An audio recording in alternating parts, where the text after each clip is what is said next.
ফের বেনজির পদক্ষেপ কমিশনের।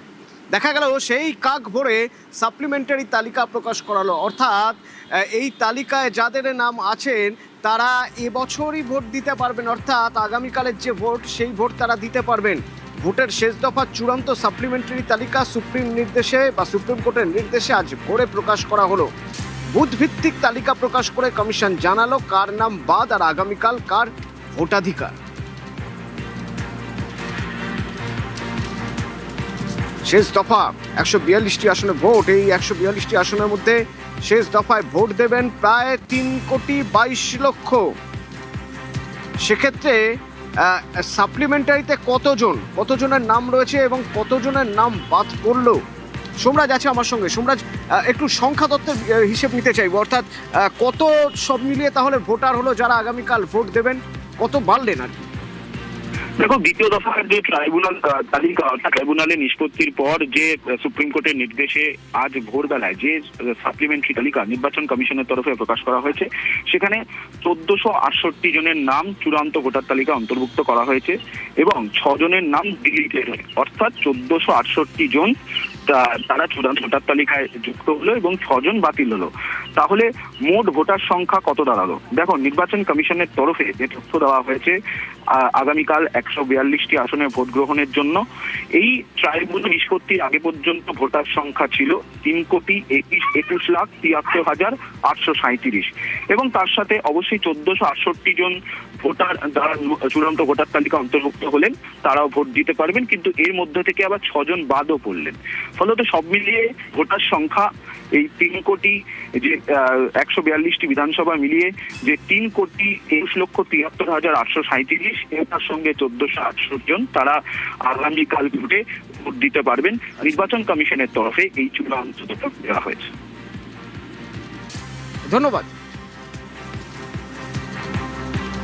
কতজন ভোট দিতে পারবেন আজ এবং তাদের ভোট কিভাবে নেওয়া হবে, এই পুরো প্রক্রিয়াটা সামলাবেন যারা, তারা হলেন ভোট কর্মীরা। তো সেই ভোট কর্মীরা তারা যখন তাদের যে সেন্টারে বা যেখানে যেখানে বুথে তাদের যেতে হবে, যাওয়ার জন্য বাস ধরতে যাচ্ছেন, দেখা যাচ্ছে বাস মিলছে না। Durgapur city centre bus stand, নির্বাচন কমিশনের বিরুদ্ধে ভোট কর্মীরা ক্ষোভ উগরে দিচ্ছেন।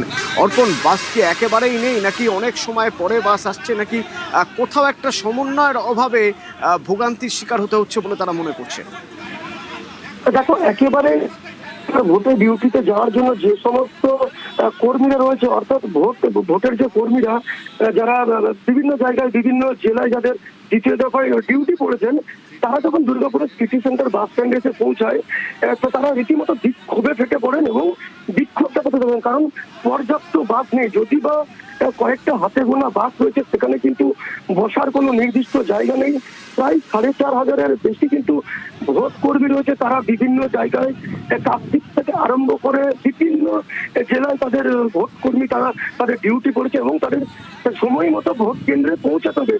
সেই জন্য তারা সকাল সকাল বেরিয়ে পড়েছেন এবং দুর্গাপুরের সিটি সেন্টার যে বাস স্ট্যান্ড, সেখানে যখন ভোট কর্মীরা এসে পৌঁছায়, তারা দেখছেন যে পর্যাপ্ত বাস নেই এবং যদি বা কয়েকটা হাতে গোনা বাস, সেখানে কিন্তু বসার জায়গা নেই। রীতিমতো কিন্তু দেখা যাচ্ছে যে ভিড়ের মধ্যে ঠেসাঠেসি করে তাদেরকে সেই ভোট কর্মীরা তারা কিন্তু বাসের মধ্যে উঠছেন এবং তাদেরকে বিভিন্ন জায়গায় পৌঁছাতে হবে। কেউ 6 ঘন্টা জার্নি, কেউ 8 ঘন্টা জার্নি, এরকম দূরত্বের জায়গায় তাদেরকে পৌঁছাতে হবে এবং রীতিমতো হয়রানির শিকার।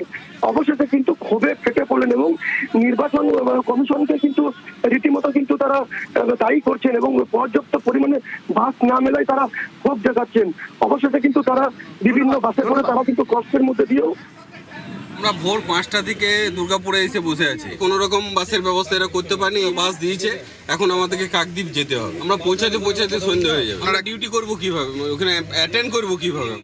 ভোরবেলা থেকে আমরা এখানে আছি, একটা টাইম নির্দিষ্ট করে দিয়েছিল, সেই টাইমে আসার পরেও আমরা গাড়ির ব্যবস্থা, বাসের 2খানা বাস দিয়েছে, 2খানা বাসে যেগুলো যাওয়া ছিল সেগুলো চলে গেছে, কোনো সিট ছিল না, একটা বাস পাওয়া গেল। এবার কটার সময় পৌঁছাবো তার কোনো ঠিক নেই, ডিউটি কি হবে জানি না, ইলেকশন কমিশন কি করবে সেটাও জানা নেই।